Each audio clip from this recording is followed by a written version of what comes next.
All right, let's get started. So the panel today is called Blockchaining the World. We're going to take a look at real-world blockchain applications that are changing the way we do business and some of the challenges that come along with those. So I'm Brian Evans. I'm an Inc. 500 entrepreneur. I'll be asking the questions today. On my right is Clinton Senkow. He's the co-founder of Influencive. On his right, we've got Lee Bailey. He's the CTO of ShipChain. And this is Aaron Kelly. He's a lawyer and the chief compliance officer at ShipChain. And we have Lyndon Farrington. He's the managing director at BeepXtra. So the first question for you guys, you all have different backgrounds, but you have one common denominator of blockchain technology. So being in the blockchain space, what initially got you excited or interested in the blockchain space in general? We can start with Clinton. Yeah, perfect. I'll start. So it was January 2017, actually, I think it was.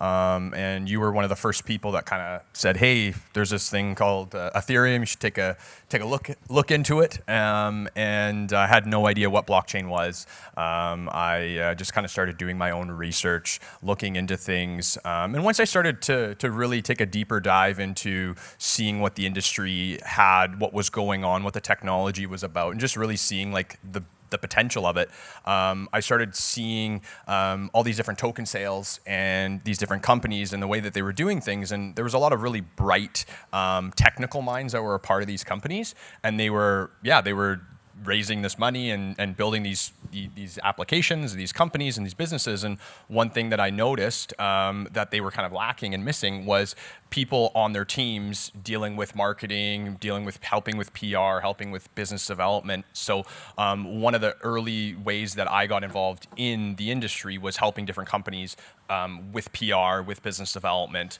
and really helping kind of push that business a little bit further and kind of supporting the technical team.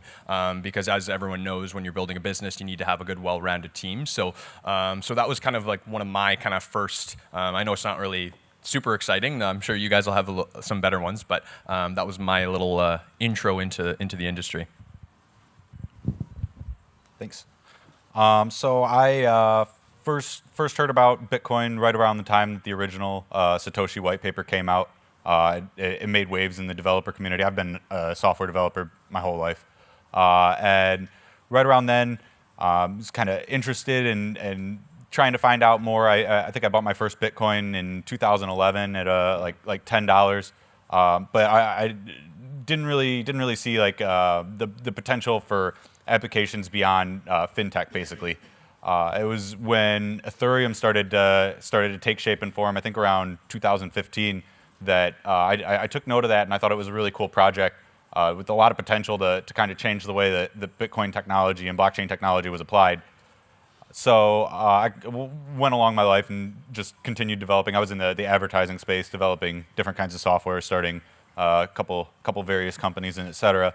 And then sometime early 2017, I was approached by a couple of different partners who were like, "Listen, this is the space to be in. This is the thing that's going on. We're building a centralized cryptocurrency exchange." And so I got in on that with them and spent most of 2017 working on that.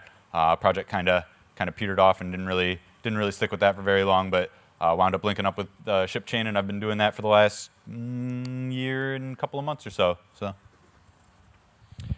Yeah, I bought Bitcoin I think in 2011, 2012, and I didn't really see the entire application of it outside of fintech, but I just thought it was really cool as a payment system. That was really neat. But then I was one of the people that lost everything in the Mt. Gox hack, so I rage quit for a couple of years, and then I came back after just talking to Brian and seeing all the other applications. I was doing importing at the time, and I just saw where blockchain could really help, and I haven't left it since.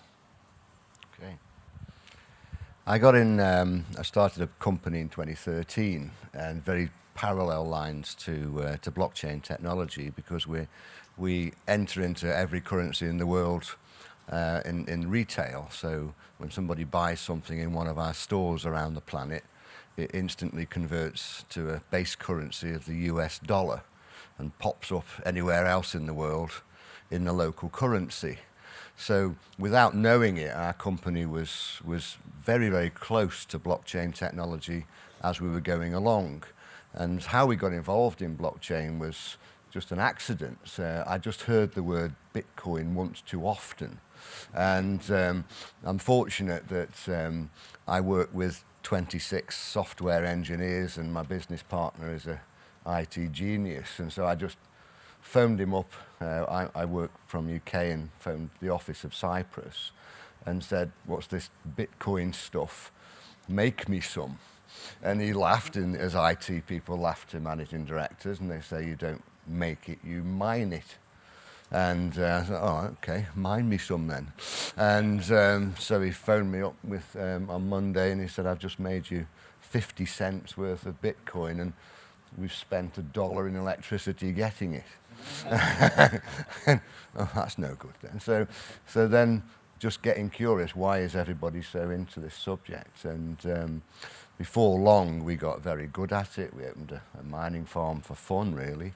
And then the people started saying, including me, why do you have the base currency of the US dollar? Why don't you use Bitcoin? And again, I phoned the Cyprus office and said, why we don't use Bitcoin? They said it's too slow and transaction speed, which is pretty much why we're here talking about blockchain in the world today, because that got us into that subject of being able to blockchain the world. Yeah, so that's how it happened. Are you still mining to this day? Yeah, we're Mainly Bitcoin or other things? Or? No, we always got into GPU mining with Ethereum, because when they told me that it cost $1 to mine something that's 50 cents, it was never going to get my vote. So they found better ways of doing it, of course.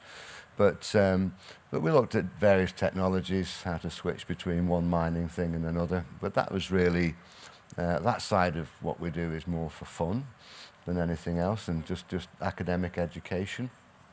You know. Cool. So in the last few years, there's been a lot of hype and pie-in-the-sky ideas with blockchain, crazy ideas. What are some specific use cases or industries that you guys are seeing that are actually proving to have legs and be real uses of blockchain? You can start wherever.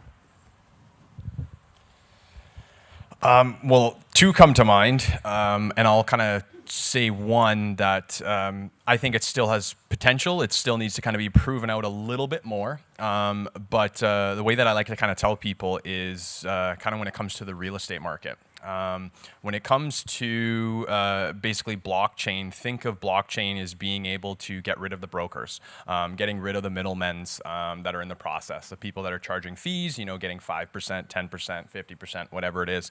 And something that I honestly see in the future, not just quite yet, but I see us having our digital identity on the blockchain. And if I one day am going to go sell my house, I see everything is going to be verified, everything's going to be secure, that I'm going to be able to go from me owning the house directly to whoever wants to buy it from me. We will not have to go through banks. We will not have to go through lawyers. The whole big process of weeks and, this holding hands and this and that, everything, just a, big cluster of things that slow down the process, and you're going to be able to do it instantly. There's going to be applications where you can make smart contracts. You don't have to be a developer. You don't have to be smart like Lee and super smart, but you can be me and create a smart contract between two parties and do it really quick and easily. So that's one area that I do see, and then the other area is supply chain for sure.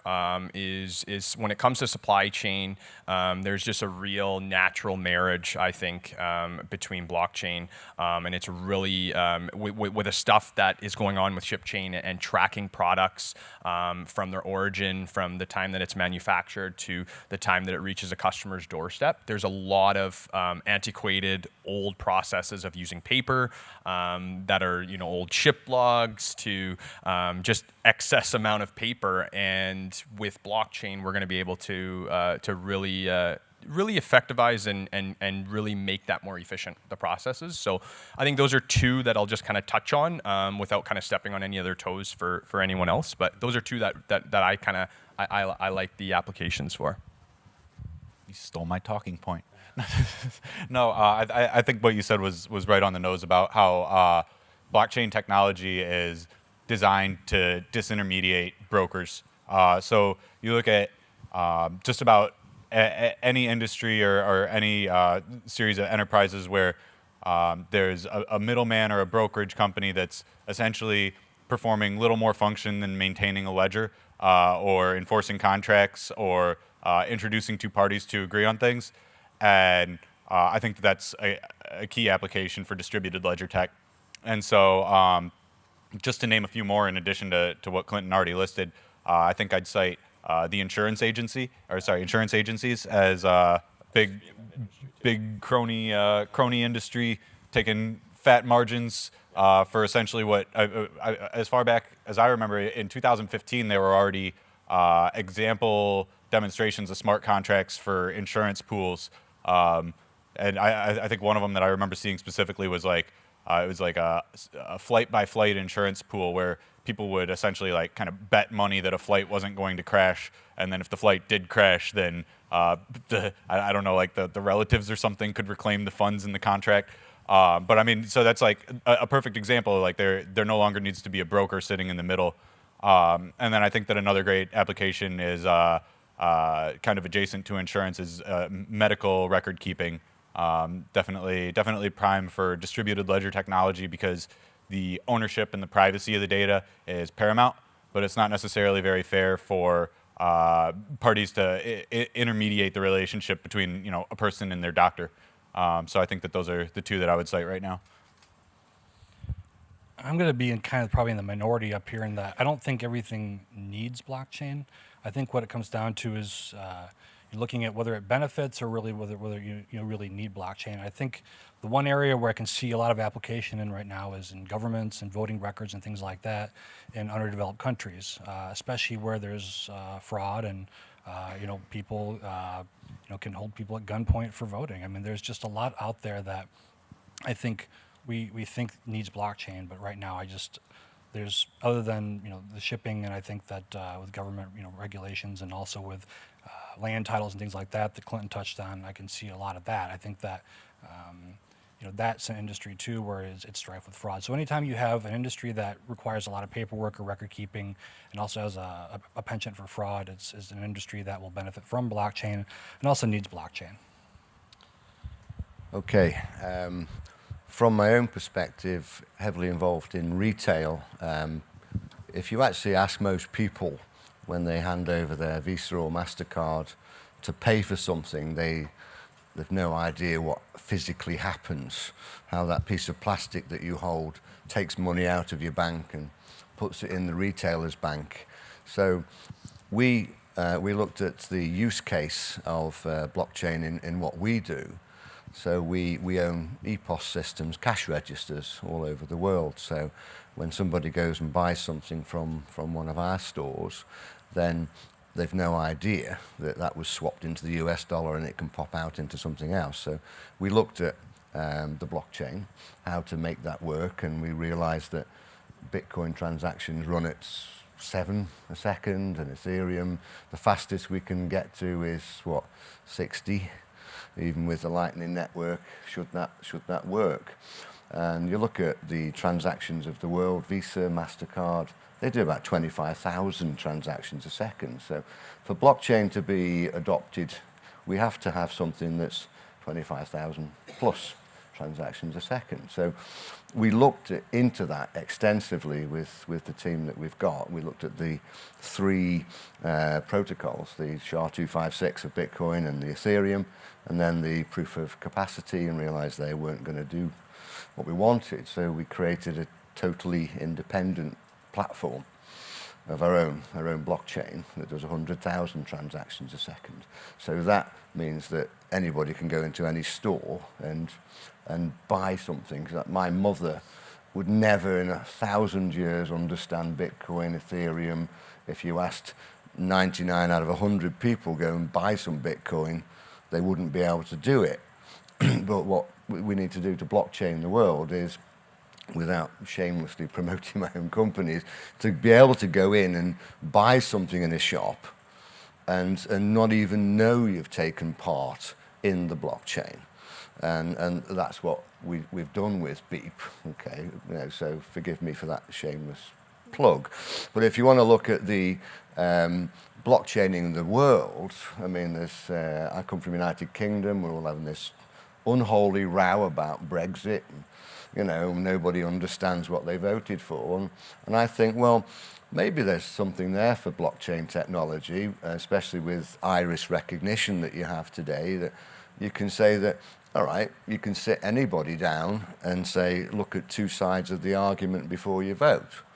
And you can see that you've actually watched this video for this argument, and you've watched the argument for the opposite side of the fence, and you've, you know, not like a YouTube video, you've only watched 30 seconds of a 5-minute video. You've got to watch the whole 15-minute argument for both sides.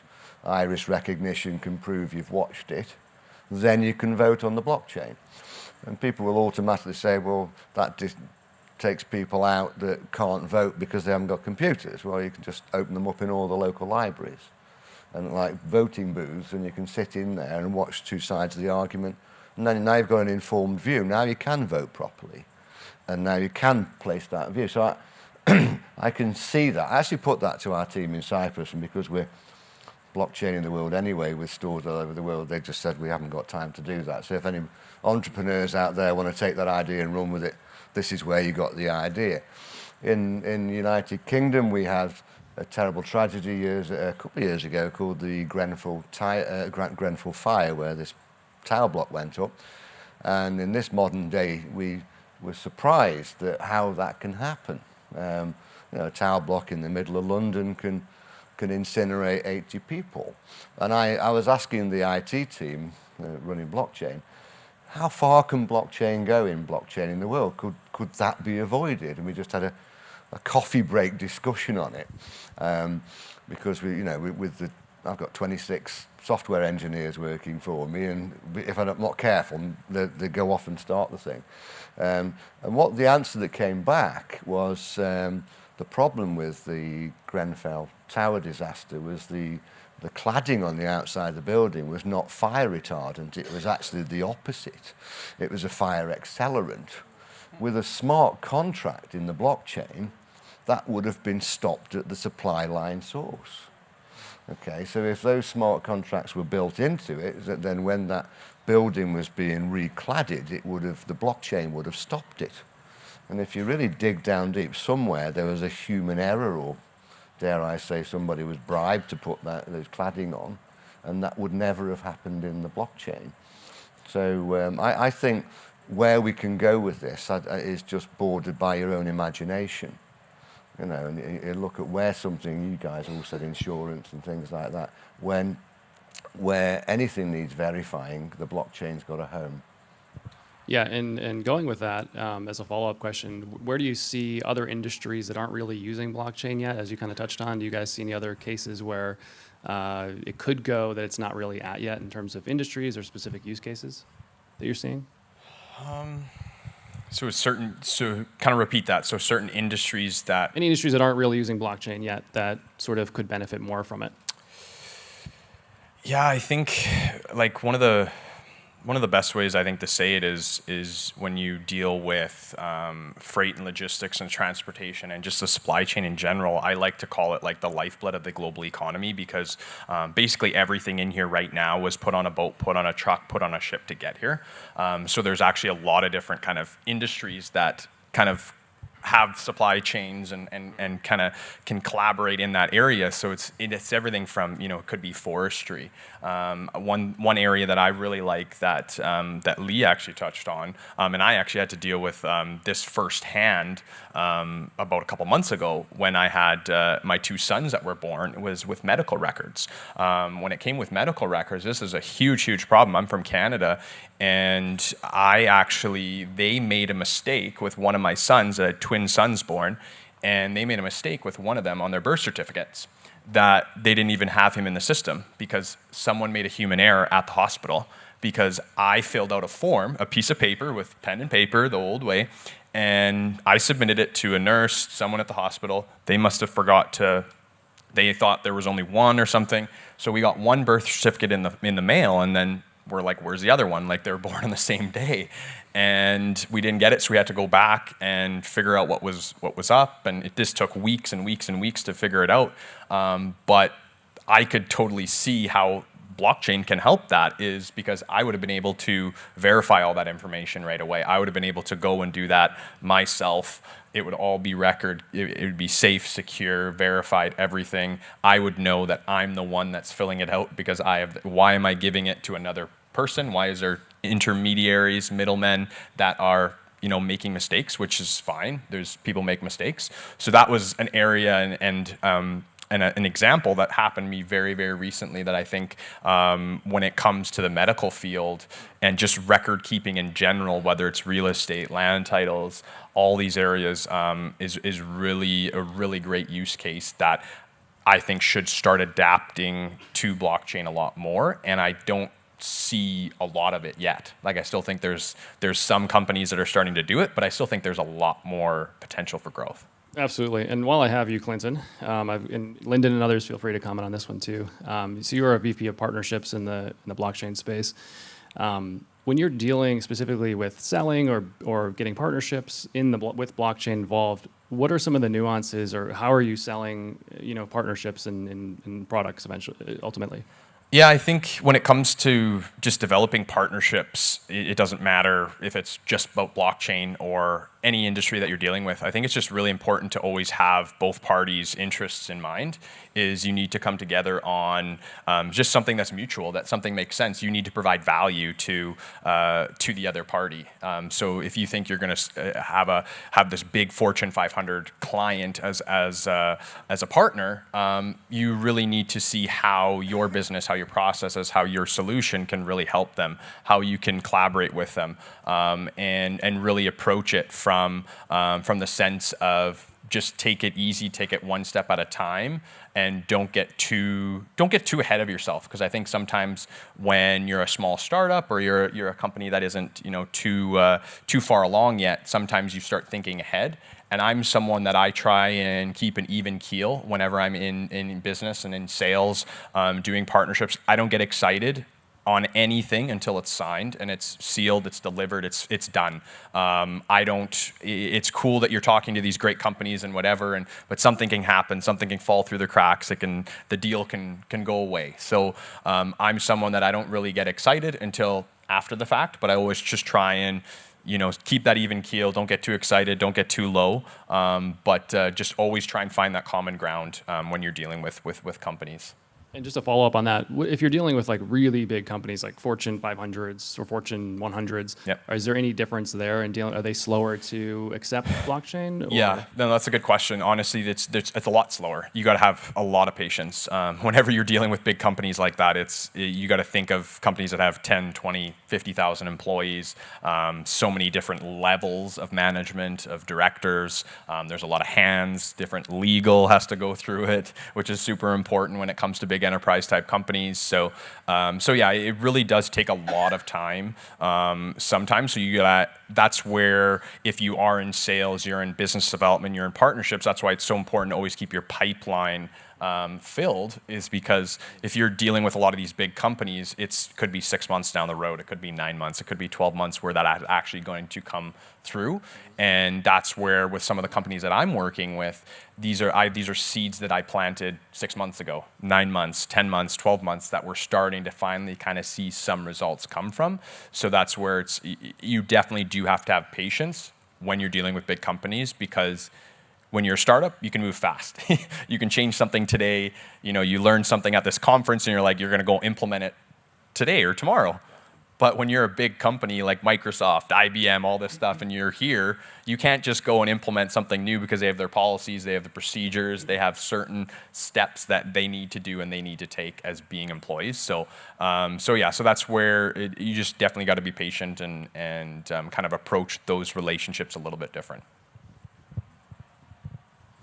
Cool. I don't have much to say on the biz dev front, but I just wanted to add in that with regards to the potential fields and everything that you asked about, you said it first, and I wish I'd have mentioned it earlier, because I think that decentralized governance is absolutely one of the most important and novel iterations. I don't even need to cite a time frame. Maybe in human history, the ability for people to agree on things is almost more important to me than like computers and the internet, the ability for crowds to make decisions and enforce decisions and to govern themselves without a centralized governance, I think is huge importance and a really important iteration for all of mankind.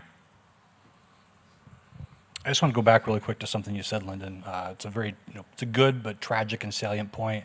With construction, I think could really benefit from blockchain, especially with not only the materials being used in a project, but also payments from the bid process to make sure that there's no corruption, as well as for payments just in general between the general contractor and subcontractors. I don't pretend to know anything about construction, but I do know a little bit, enough to know that a lot of times subcontractors will not get paid because of something that the general contractor says didn't happen. And now in situations like that, you're still going to need oracles, you're still going to need third parties to validate things, but I do think having smart contracts built into a system for construction is a great application for blockchain. Maybe it's not a need right now, but certainly with what happened in London, it's a need to me. And I think having especially with if you're buying a house and being able to know what materials were used in there. If they say they're ecologically friendly, or if they're actually verified. And I think that's really important, especially with one of the things that blockchain does try and do is counter counterfeits and fraud. And I think that is a really good application of it. Okay. The original question was, you want to repeat that? When you're in the blockchain space and you're dealing with partnerships and sales, are you seeing any nuanced differences than other industries in terms of selling sort of what you're doing? Yeah. Naturally, in my company, Beep, we're talking to new companies every single day. Okay. So what we have found is the moment you start talking about blockchain technology, cryptocurrency, Bitcoin, within 2-3 minutes, an opinion is forming. And I mean, when I first got into this space, I didn't take part in any conspiracy theorist or anything like that. But the more I went on, the more I got dragged into it, because people were saying, oh, that's the thing they use for money laundering, isn't it? The Silk Road. And I'm thinking, no. It's a fantastic technology. So I found myself becoming this pseudo-evangelist, trying to re-educate people into the fact that the blockchain is changing the world. And so when you're forging relationships with new companies, and any one of you in the room that wants to talk to other companies, then I just start out with how do you run your business? How do you verify things? There's a great word, verify, and how do you verify things? How do you keep data? And let them talk for a couple of seconds, and if I can, I'll drop in a lovely phrase, is, have you ever heard of Bitcoin? And that generates an opinion, and just shut up and then let them talk, and then try to sort of influence them from that point going forward. I think every one of us is an ambassador for the blockchain, and which is why in Beep, although we've got our own coin, we've got something inside it called atomic swaps, which means that in our stores you can walk in with Bitcoin Cash, you can walk in with Ethereum, and you can swap it at point of sale in there, because we're not being so partisan. We realise we're all in the same boat here, fighting against centralisation, which again 3 or 4 years ago never came onto my radar, but right. now for sure. Yeah, I actually just want to add on to that, because you made me kind of think of something else that just when dealing with this that I've seen, because I kind of did this kind of wrong at the start.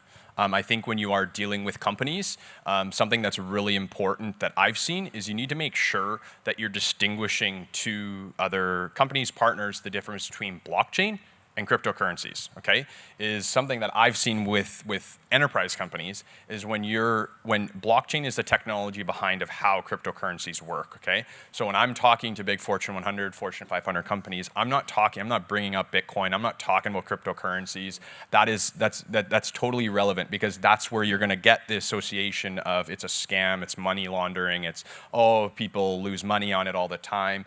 But I'm starting to see it a lot more where actually big enterprise type companies are more invested and they are interested in blockchain because they are starting to see more of the potential of the technology. So making sure that you kind of re-educate it even yourself before you go into these meetings, into these relationships with these companies is super important, because there's a difference between blockchain technology and cryptocurrencies. So don't put them in the same conversation, because if you start talking about crypto, some of those companies are going to be like, oh, this is, it's a scam, stay away. So that's just kind of like another tip that I just thought when Lyndon was talking, that just kind of came to mind that I think could help. I'd just say that I prefer the term distributed ledger technology for exactly those reasons. Yeah, there we go.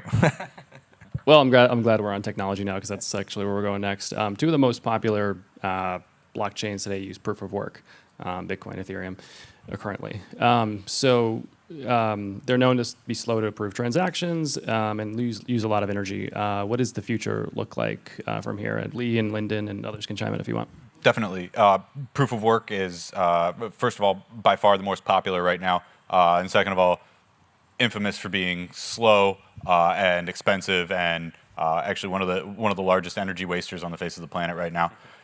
It's a pretty big problem. As far as what the future looks like, though, I've got a lot of hope.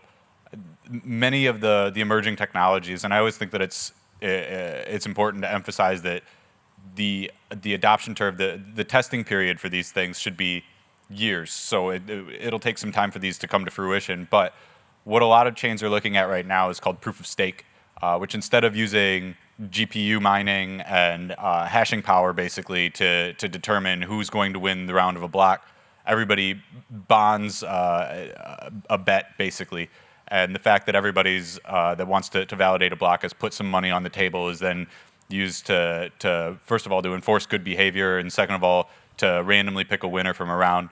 And so it's just important to know that there's options coming to light that are basically energy free, require hardly comparatively almost no energy at all, and are actually able to process transactions much faster than proof of work. And in addition to proof of stake, there's kind of an augmented cousin called delegated proof of stake, DPoS, that I feel particularly strongly about, which takes the proof of stake and also lets basically your friends and your family to pool in and vote for you if you all want to basically combine together to run a validator together. I think that these technologies together will basically lead to the ability to run much faster, much higher scale blockchains, wasting far less energy, and really delivering on a lot of the promises of blockchain technology while detracting from a lot of the concerns that most people have about adopting it today.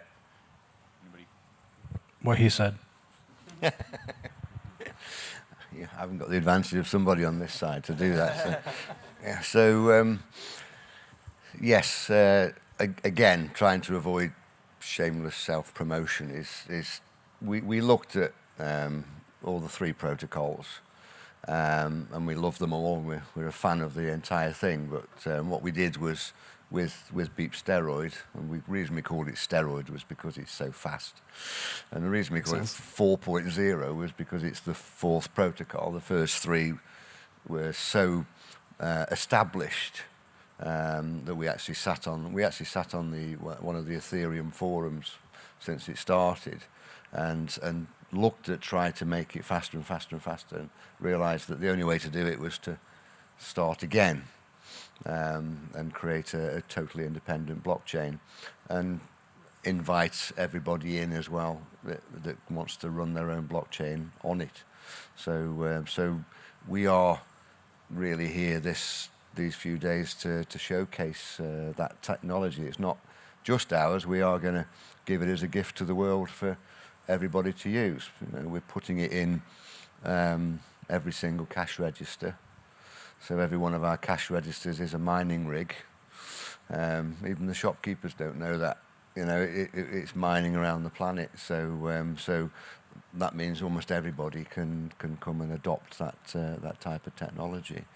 So it's a good question, but really you are asking the wrong guy, because I can do nothing but self-promote. So I'd rather avoid that on this forum. All good. Okay. So there's been there's a lot of confusion between public and private chains. Do you want to go on that? No. Okay, sorry. There's been a lot of confusion between public and private chains. What are they? What's the difference? And how do they fit or not fit into the industries you guys are involved in? Definitely glad to espouse a little bit. I'll try to keep it short. We only have 25 minutes, so I think that public blockchain technology is what we commonly refer to as distributed ledger tech. And I think it's important to keep in mind that the decentralization revolution, the decentralized conference that we're here for today, is necessitated upon the fundamental principle that the technology is public, decentralized, and accessible. I think it's fairly disingenuous to talk about private blockchains, permissioned blockchains, consortium blockchains, or any other sort of restrictive system with any sort of a gatekeeper, because one of the fundamental promises of Bitcoin in the first place, and one of the reasons that this revolution has so much steam behind it, is because it's not exactly the original intention, but like Lyndon mentioned, one of the core truths is that drug dealers and money launderers and the black market can use this technology. In North Korea, the state of Iran, all have full and equal access. And actually, I think that one of the most important parts of distributed ledger technology is the fact that it's censorship resistant.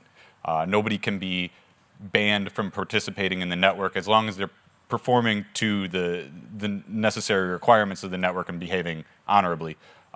So I think that it's really you see a lot of players that are kind of looking at the problems with current blockchains, the fact that they're slow or they're expensive, and they're trying to satisfy enterprise concerns by basically throwing the baby out with the bathwater.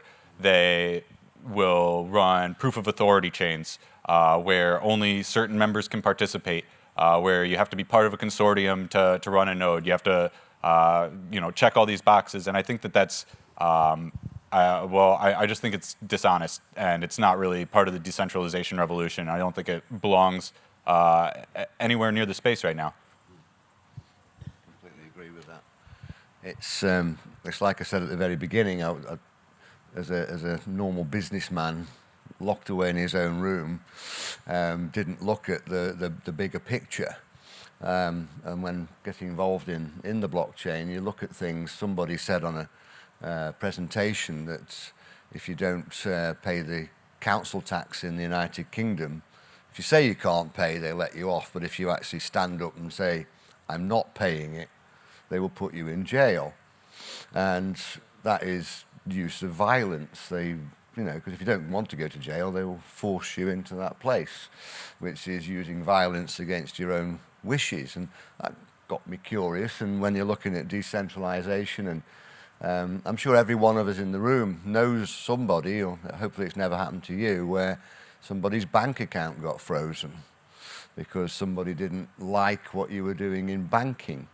And the answer to everything against that is cash. And then people say, oh, Bitcoin was the Silk Road and drug dealers. But you have a look at how much drug dealers and people like that have used cash for that. It dwarfs Bitcoin into insignificance, how much has been used. So the next target, if you like, that governments, central banks and governments are going for is the use of cash, which is why governments and centralized authorities, central banks in particular, don't like cash. They secretly want to have their own blockchains. They want their own public private protocols so they can control the use of cash. The one thing they'll never stop us doing for now is to go into a shop in the United Kingdom and buy a pint of milk, because you don't use a debit or credit card for that, you use cash. But if somebody can shut your bank down, they can still have cash. But just imagine if you went in with your smartphone in 5 years' time, and now we're all using digital currencies, and it's centralized digital currencies, and you do something that they don't like, and you scan your phone across to buy the pint of milk, and they say, I'm sorry, your account is blocked. Now they've really got you. And that to me is a fight for freedom. And Yeah. so we are, like it or not, if you're old enough, you remember the Cold War, right? But we're in something much more serious now, which is the fight for personal freedom. And when we're involved in the blockchain, then every single one of us needs to pull together and start looking at how we can become delegates for every single business we ever talk to about how they can embrace the blockchain privately. And that's something that I'm becoming more and more passionate about. So why are private chains failing in many cases? So I have an interesting anecdote, actually, being that we're working in the shipping and logistics sector. I think that this would probably ring true in a lot more cases, but this did just happen within the last couple of weeks. There was an article on Cointelegraph, CoinDesk, about how 2 of the 5 largest shipping carriers in the world looked at basically, I don't need to cite a name, you can read the article, a private chain offering from a competitor of ours. And basically what they concluded, what they walked away from, was that the fact that it was a private chain, or in some cases that it was implemented as a consortium chain, still actually left it susceptible to being governed and influenced by some of their biggest competitors. And they were both afraid of exposing information to their largest competitors, and also of the governance issues that might later arise if, for example, somebody wanted to make an unpopular change. And so the report concluded that they had determined that private chains were unusable, and moreover would lead to increased fragmentation in the space. And that's actually one of the biggest dangers with there being so many different blockchains right now, is the level of fragmentation that we're seeing. And for technology that's originally here to bring people together and to unify them and to create a common ground for everybody to interoperate, I think that that's something to be extremely wary of, is any technology that intends to lock people out or to close doors or to keep a gatekeeper. It comes with a huge risk of creating the ecosystem of fragmentation and just too many different kinds of systems that aren't actually able to talk to each other, which is basically what we have right now. And you see how modern technology problems play out today without blockchain technology, and that's what people are promising that the blockchain will solve. So it's really important that we say no to private chains. I can add. I think the other aspect comes into as well is with the security aspect, right? Is 2 of the main aspects, characteristics of blockchain is distributed and decentralized, right? So if you're just doing a private chain, it's still basically like what you're doing right now with a database, but you're just putting it on the blockchain, and essentially it's still going to be a single point of failure, a single access point that you have to get access to, right? But that's one of the reasons why Bitcoin is so secure, and why cryptocurrencies in general are so secure at this point, is because if you wanted to hack into, and you guys might know more about this, but if you wanted to hack into Bitcoin, and why it has been technically unhackable at this point, you have to hack into tens of thousands of computers within the matter of minutes to get access to the network, which generally makes it basically unhackable, right? But if you are a private chain and you are the sole administrator of that chain, technically it's just like how Equifax got hacked. It's just like how Home Depot got hacked. I got to get access to the central server. I can get access to that chain because you are the sole administrator, right? So that whole security aspect, I think, is something that is also just super important, because the whole point of blockchain is decentralized, distributed, which makes it open to the entire network, which does not give it a single point of failure, which is one of the great characteristics of blockchain. Those are great points. Well said. While I have you, so when you're dealing with companies, going back to talking about partnerships and biz dev and sales, are you seeing confusion with companies you're selling to about public versus private chains? Are they generally confused about those when they're not in the blockchain space? Yeah, it's hard to say. I think sometimes I do see that they're confused, but I also do see that people are still just trying to get their feet wet a little bit on blockchain. Like, they still need to understand it more. Like, they hear private, public, but I still don't even think they understand what blockchain is in general. So whether it's private or public, it's not super, super irrelevant. So then it comes down to the education piece. So that's where it's really, I know with what we're doing, it's really about educating people on what the differences are, and everything that I just said, making that more upfront to them, and seeing, okay, this is what you could be doing, or this is what you should be doing, and here's the two differences. Here's private, here's public, here's the differences, and what's important. So I do see it a little bit, but it's more about the education piece of just blockchain in general. People are just getting their feet wet. They want some information on it.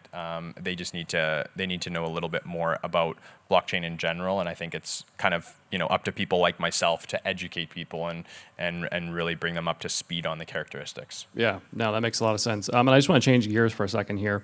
I think there's a lot of people building blockchain companies and things like that, but I think they're missing in many cases that there's sometimes a lot of legal and compliance challenges that come along with the blockchain legal space. So I want to give it to Aaron for a second to go over some of those legal and compliance challenges. My turn. Yay. I'm the only person up here who gets excited to talk about rules and regulations, I think, even in my own company. But it's one of those things that I think people don't really think enough about. I think people start up, a blockchain project, and they do a token generation event or whatever, and they think, yay, we're done. But no, this is where the fun is just beginning. It's why I love the blockchain in general, especially for our project, is because all the different little nuances, all the different areas that it impacts. I mean, you have to deal with payments, you have to deal with shipping laws, things like that. Like money transmitters. I can get into that a little bit later, but just having an idea of all the different things that are going to be impacting your company, and not just at the state or federal level. If you do business internationally, which a lot of projects do, you have to think of international laws. So it's finding lawyers in different countries, and that's costs. I think most projects should dedicate a lot more to legal than they probably do, just because they think, well, since it's decentralized and we're supposed to be borderless, that governments won't come after me. It's not true at all. I think a lot of projects are going to be hindered by continued regulation and the misunderstanding by government of what it really is. And I think that especially with money transmission laws and things like that, you anytime you're handling money, if you're paying me fiat and I'm giving you crypto and vice versa, over time, you're going to have to get a money transmitter license, at least if you're in the United States, or if you're dealing with people in the United States. And that's one of the things that we're going through right now is getting these money transmitter licenses, and it's an exercise in expense and futility sometimes, because you've got all these different states. We've got 50 different states that have 50 different laws that have different requirements for bonds and things like that. And some people say, oh yeah, you definitely need to have this. Some people say, what? Like, what are you doing? I don't understand that. So it's just going through the process itself, and it's again, if you're doing anything with money, you're probably looking at spending upwards of $1 million, $1.5 million just to get these licenses, and that's not just a one-time thing either. Hey Aaron, what's the penalty for trading monies without having a money transmitter license? You go to jail. There's no getting out. No, you will go to jail. It's something that it should scare a lot of people. I think that I hear a lot of people that were buying and selling on localbitcoins.com and were going to jail because they thought that, well, it's just a couple of transactions here and there. No, if they're doing more than a couple, they're a money transmitter. So there's people in the United States that have gone to jail for a long time for doing that. Love that subject. Very quickly, in 1913, 70% of United States banks were private, and most of those private banks in 1913, 105 years ago, most people don't know this, were actually making and printing their own currency in 1913. 70% of United States banks were private, and they were making their own currency, and people were happily in the United States exchanging currency with banks 105 years ago. Why did it stop?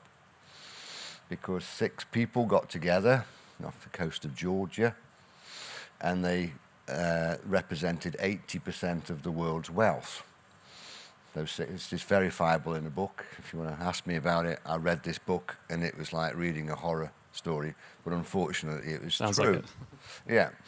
And they created in 1913, they went to the United States government and persuaded them that the American people were so stupid that they had to have our own dollar currency, and we had to outlaw the use of other currencies. And the only way we're going to enforce this is what you said. If we use other money, then we're going to send them to jail under threat, and created in 1913 the Federal Reserve. Federal, it's not owned by the United States government, it's a private entity. Private. And there's no reserve. There's no money in the Federal Reserve. And if you and me set up a private company in our respective jurisdictions, and we say to the government, I'm not going to tell you who my directors and shareholders are, we go to jail. But in the Federal Reserve, we're actually not allowed to know who owns it. And it's like, hang on. It's crazy. So this is like, we are, fighting against that. So you said the one of my favorite phrases, words that I struggle to say, disintermediates, which is, the blockchain is disintermediates. It's taking away so many people we don't need anymore. And that got me started with all these people in my own company. I keep asking them, how far can we take the blockchain? And people say, oh, you're living in utopia. You have to have roads built. You have to have schools. You have to have hospitals. Well, history has proven that with free enterprise schools, the best teachers usually get the most pupils, and that's free enterprise. And the same with hospitals. In the United Kingdom, we've got a failing NHS. We need to look beyond our borders at that. So it's like, well, how far can we go, in disintermediation? How far can we actually look at rubbing out the rules and regulations that stop us? Your point is very valid. If you don't have a license, you go to jail. My response to that is, why? When 105 years ago, we were happily exchanging our currencies with banks before they stopped it.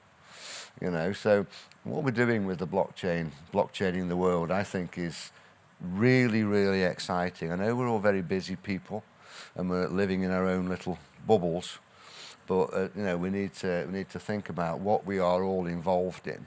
There will come a line, and even I will accept that governments have to be involved in things. But I don't know where that line is. I haven't got any fixed opinion. I agree with you on the why, but please don't go to jail. Get the license. Okay, so you guys are all entrepreneurs, you're VPs, directors, high-level, C-level executives at your companies. There's a lot of people that might be building blockchain companies or other businesses. What's your best advice for new entrepreneurs that are building companies?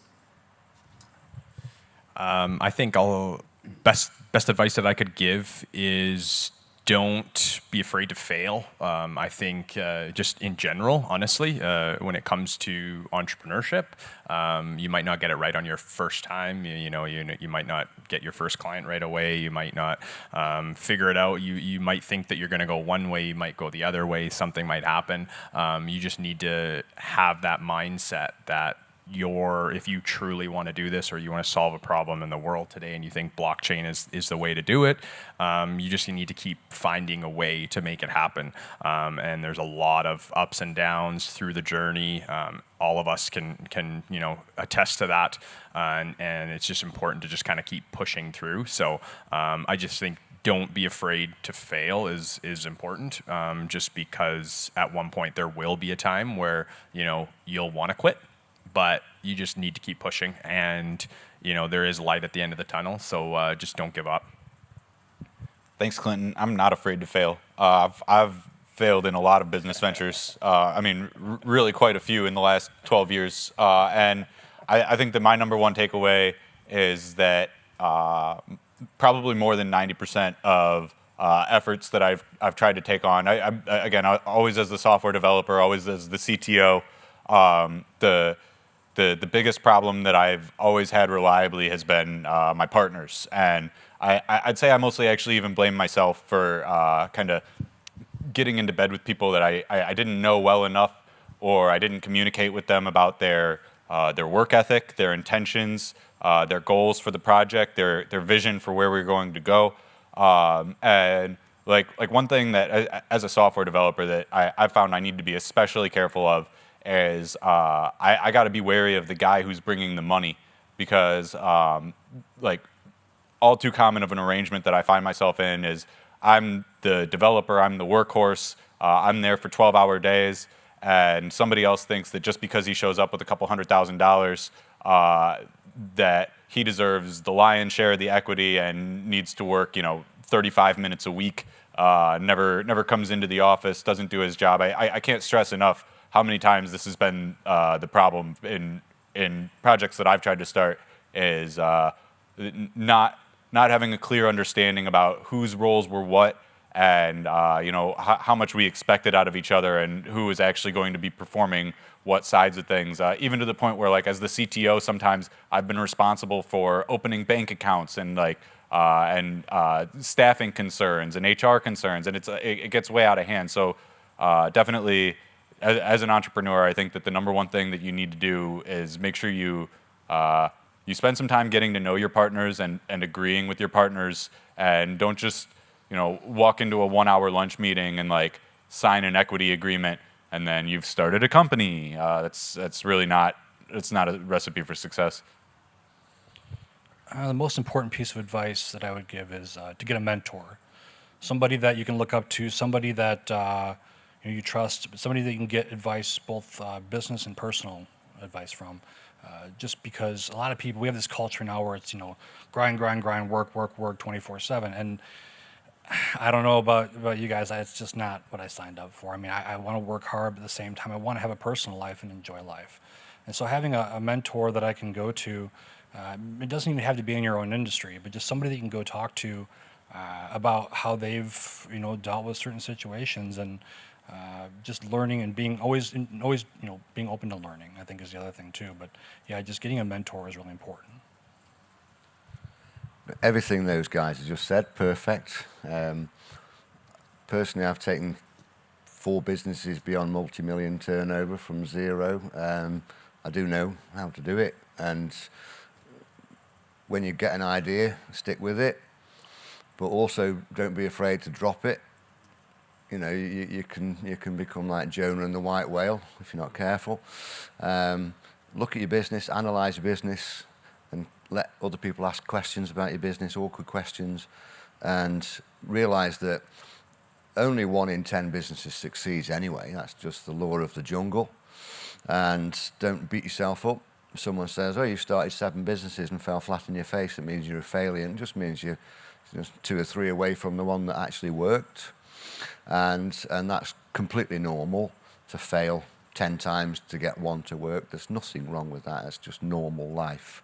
And everything those guys just said was just great additions to that subject. So, hold on to what you're doing. Don't let go of it, but don't be daft either. If someone's telling you your business doesn't work, it probably doesn't. And then move on to the next one as quickly as you can. Yeah, that's all fantastic advice. So I think we'll have one more question. What are some of the roadblocks still for blockchain technology, and any solutions you guys have, ideas or solutions you guys have? Any roadblocks you're seeing to mainstream adoption of blockchain?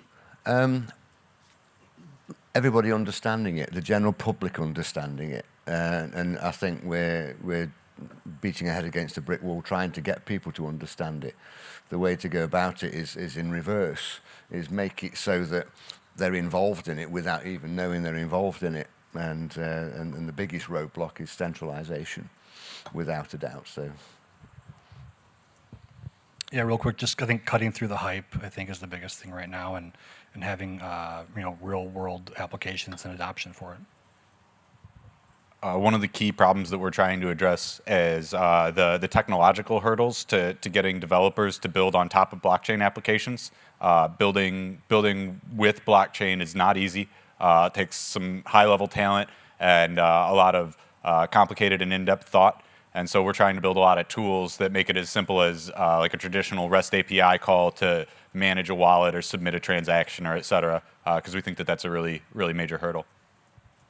Yeah, I think just to add to that, I just think having more real-world use cases by really great sources that are verified. So some of the top companies in the world being able to use blockchain to improve certain processes. And I know with a lot of the big companies, one of the light bulb moments for me when it came to blockchain is when I talk to these big companies and very large, some of the biggest companies in the world, it was pretty fascinating for me to learn that a lot of these companies have blockchain departments. They have some of the smartest people in the world that they are paying a lot of money for to see how blockchain can help their business. And that was one of the things that really we're still very, very early in this whole area, and I think there's still a lot more adoption that has to be done. But I think once there's more real-world use cases, once a lot of these kind of behind-the-scenes companies with what they're doing kind of come out more with what they're working on and how they're improving things, I think it's really going to just move this space forward. All right. Yeah, I think we'll end it there. Thank you guys so much for joining us. Thanks, Brian. Awesome. Thanks a lot.